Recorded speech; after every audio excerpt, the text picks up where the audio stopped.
마침 지금 한덕수 권한대행에 대해서 얘기를 하셨으니까 한덕수 권한대행에 대한 탄핵에 대한 얘기를 잠시 해보도록 하겠습니다. 이 시각 이제 국회에서 한덕수 권한대행 국무총리에 대한 탄핵 소추안이 지금 올라가 있는 상황입니다. 여러 가지 얘기를 하게 될 텐데 탄핵의 사유, 총리 시절에 3건 있고요. 그리고 대행 이후에 2건이 있습니다. 민주당은 이제 윤 대통령 내란 사태 이후에 한 대행이 계속해서 그 내란에 협조하고 있고 지속이 되고 있다. 이렇게 바라보고 있는데 그중에 하나가 헌법재판관 임명에 대한 이 부분입니다. 그런데 아까 전 변호사님께서 소극적으로 행동할 것인가 적극적으로 대행의 역할을 볼 것이냐 이 두 관점에 따라서 헌법재판관 임명이 가능한지 안 가능한지 여부가 갈리는데 전 변호사님은 이제 소극적으로 행사해야 된다. 아니 헌법재판관을 임명하는 것은요 행정수반으로서 임명하는 게 아닙니다. 국가 원수로서 임명을 하는 거란 말이에요. 근데 전 변호사님, 그래서 지금 대통령이 고리가 돼가 있는 게 아니잖아요. 직무가 정지돼 있을 뿐이에요. 일종의 사고 상태. 그래서 가령 지금 국가 원수가 누구냐면 가령 한덕수 총리가 국가 원수까지 대응을 하고 있다. 이렇게 과연 볼 수 있을까요? 근데 이 질문 안 드릴 수가 없어가지고요. 대부분의 다수의 헌법학자들의 얘기는 이런 겁니다. 권한대행이 헌법재판소 임명까지는 가능하다. 이유는 뭐냐면 어차피 국회에서 선출되는 인물들이고 그 인물들에 대해서 대통령이라 할지도 실질적이 아니라 형식적으로 임명하는 거기 때문에 권한대행도 가능하다. 이 부분이 이제 헌법재판소도 얘기를 계속 2번이나 반복하고 있고. 그게 그 사람들이 가령 1+1은 2이다 하는 식으로 평생 그런 공부만 해온 사람들이 하는 얘기란 말이에요. 가령 저는 그렇게 생각합니다. 지금 태양이 지구를 돌고 있다는 사람이 999명이 있어도 지구가 태양을 도는 거예요. 그리고 마찬가지로 지금 국가 원수 윤석열은 지금 그대로 아직 존재하고 있습니다. 지금 다만 행정수반으로서의 그 대통령 그 자리에 지금 직무가 정지돼 있을 뿐이에요. 국가 원수로서도 정지가 된 게 아니라 물론 정지는 돼 있죠. 정지는 돼가 있는데 그렇다고 해서 그 행정수반의 자리를 권한을 그 대행을 해주고 있는 대행을 하고 있는 한덕수 총리가 국가를 대표해서 모든 행위를 다 할 수 있다. 물론 할 수 있다고 볼 수 있겠죠. 필요한 경우는 해야 되겠죠. 그렇죠. 필요한 경우에.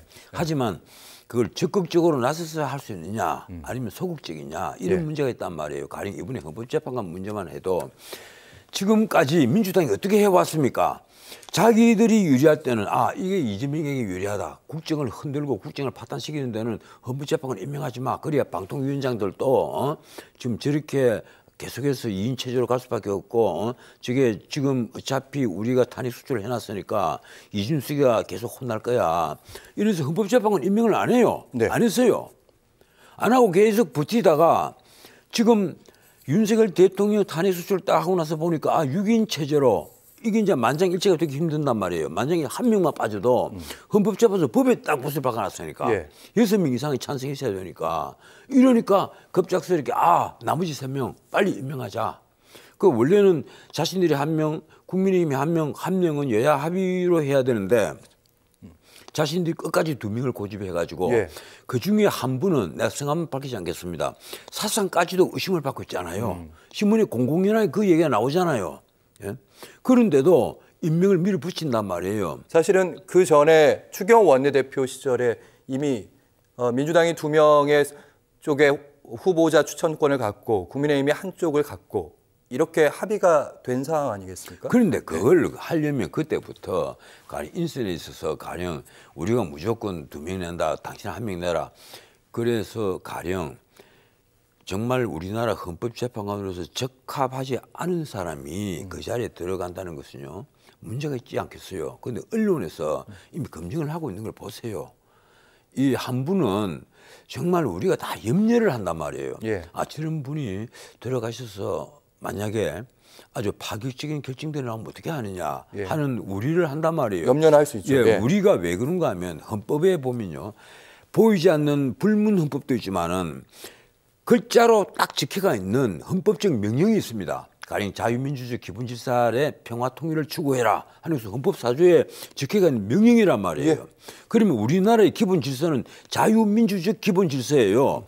그런데 그 자유민주적 기본질서에 역행해서 엉뚱한 얘기를 해온 사람이 헌법재판관이 되면 어떻게 되겠어요? 자유민주주의 기본 질서를 예. 흔들려고 하지 않겠습니까? 우리가 걱정하는 건 바로 그런 점이란 말이에요. 내가 뭐 누굴 헌법재판관으로 해라 하지 마라 이런 예. 데에서 내 의견을 무조건 존중해달라 이런 뜻이 아닙니다. 알겠습니다. 우리 헌법적 명예에는 적어도 충실해야 되지 않겠느냐. 그 얘기를 저는 하고 있는 거예요. 네. 그런데 신문에도 사설에도 그 얘기를 합니다. 하는데도 지금 민주당은요 오로지 안 됐습니다. 오로지 지금 민주당이 생각하고 있는 것은 이재명 일병 구하기. 예. 쉽게 말하면 이재명을 구하기 위해서 살리기 위해서 국가를 망가뜨리고 국가의 주축들을 빼내고 있는 거예요 지금. 예. 내가 걱정하는 것은 바로 그겁니다.